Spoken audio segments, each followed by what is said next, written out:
Welcome to Democracy Now!, democracynow.org, the War and Peace Report. I'm Amy Goodman. The United Nations has paused aid operations in Gaza after Israel ordered another mass evacuation from Dyra, where the UN had been forced to move its operations center after Israel attacked Rafah. This comes as medical staff have been forced to evacuate patients from Al-Aqsa Martyrs Hospital, the last functioning medical facility in central Gaza. This is Louise Wateridge of the UN agency UNRWA speaking from Dyra. To describe the situation here, it's just catastrophic. The last couple of weeks, we have had relentless forced displacement orders in the middle area, in the southern area, and also in northern Gaza Strip. And what we're seeing here is hundreds of thousands of people forced to move on a daily basis. The humanitarian operations are also being displaced within these evacuation orders, and the humanitarian response here is being completely strangled and limited to our ability of what we can do. The Israeli military has revealed the United States has sent over 50,000 tons of arms and military equipment to Israel since October 7th. The weapons have arrived in more than 500 transport planes and over 100 ships, an average of almost 2 arms shipments a day for the past 10 months, during which time Israel's killed over 40,400 Palestinians, including 20 Palestinians this morning.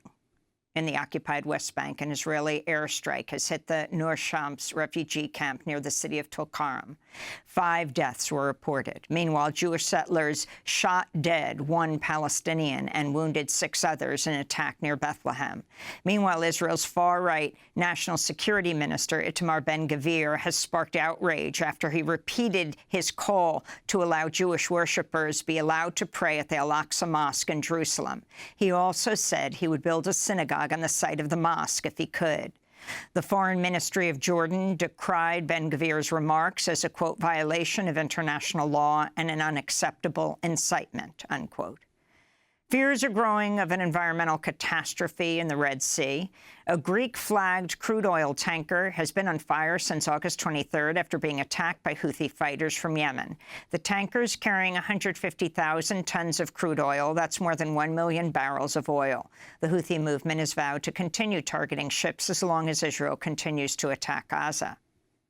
Russia's launched another wave of strikes on Ukraine, killing at least 4 people. This comes a day after Russia launched one of its biggest air attacks of the war, targeting Ukraine's energy infrastructure.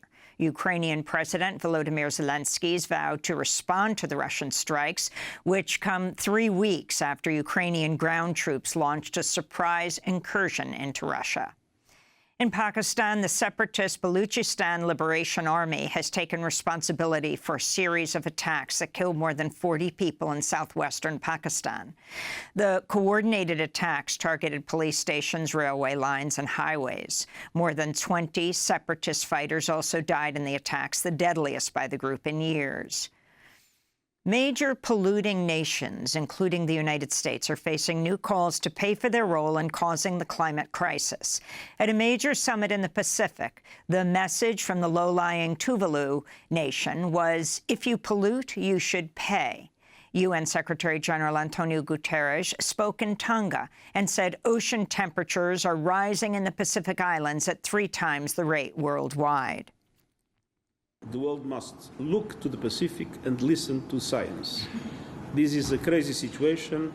Rising seas are a crisis entirely of humanity's making, a crisis that will soon swell to an almost unimaginable scale with no lifeboat to take us back to safety.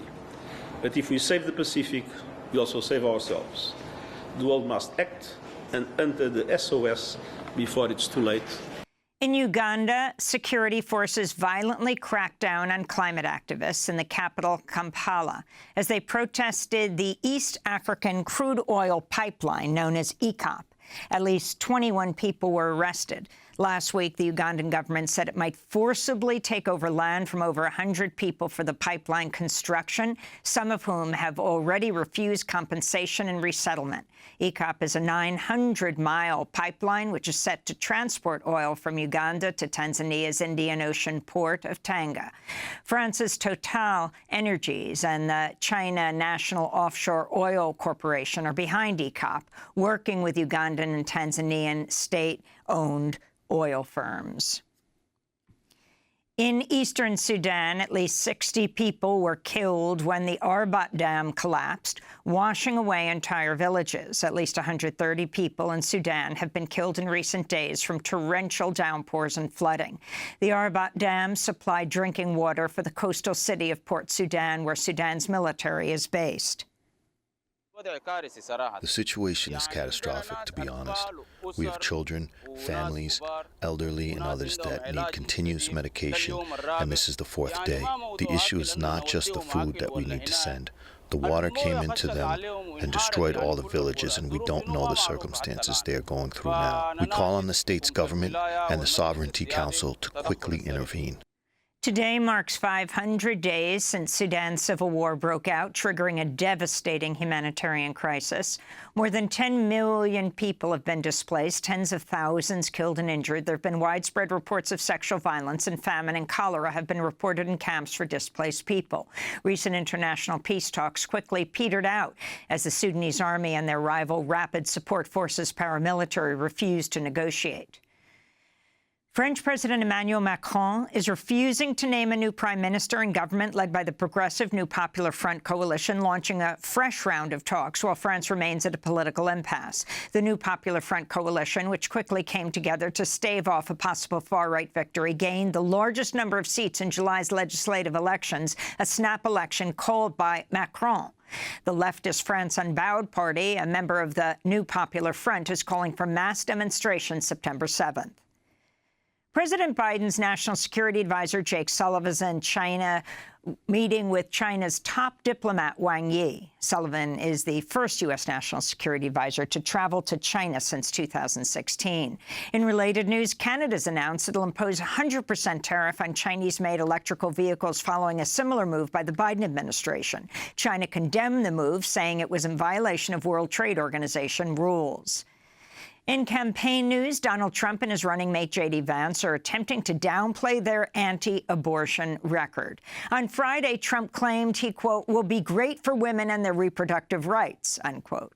Meanwhile, J.D. Vance claimed on Sunday Trump would veto a federal abortion ban. He made the comment in an interview with Christine Welker on Meet the Press. Senator Graham said to me, I'm going to keep saying that there should be a federal ban.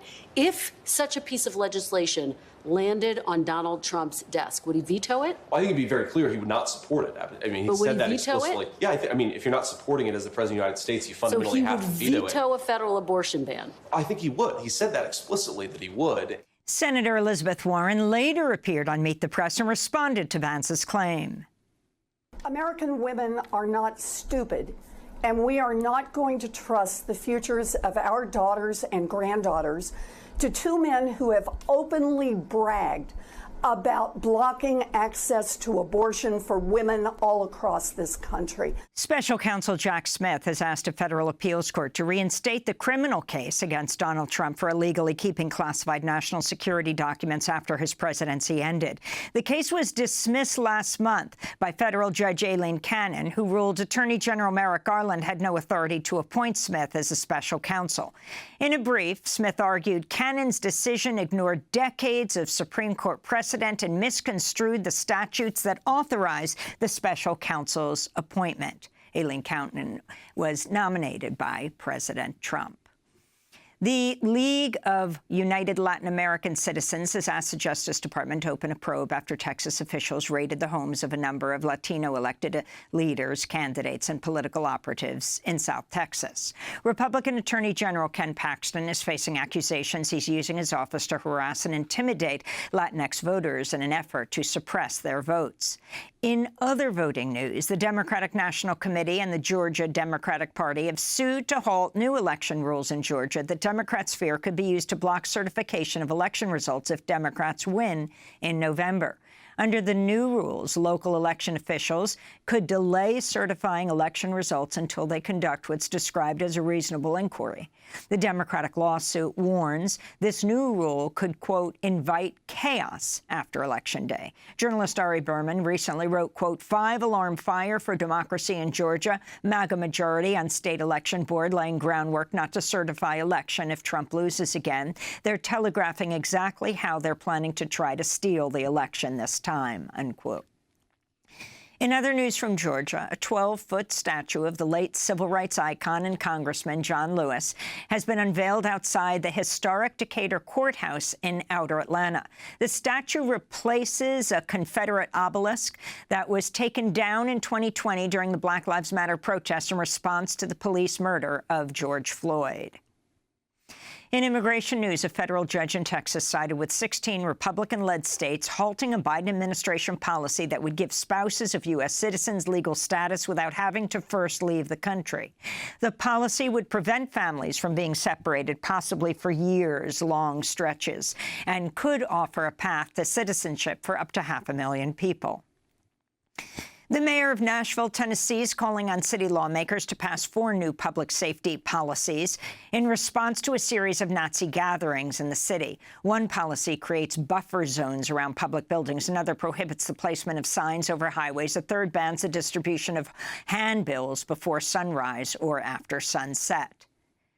And the pioneering climate journalist Peter Dykstra has died at the age of 67. After 17 years at CNN, he became the publisher of environmental health news and the Daily Climate. Prior to his time at CNN, he spent over a decade working for Greenpeace. He appeared on Democracy Now! A decade ago and talked about corporate media coverage of the climate crisis. I would ask people sometime soon, watch a half hour of network news one of the next few evenings. What you won't see in all likelihood is serious discussion of climate change.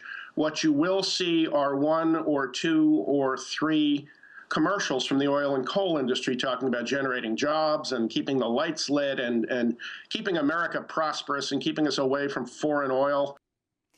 The pioneering climate journalist Peter Dykstra speaking in 2014. He died on July 31st at the age of 67.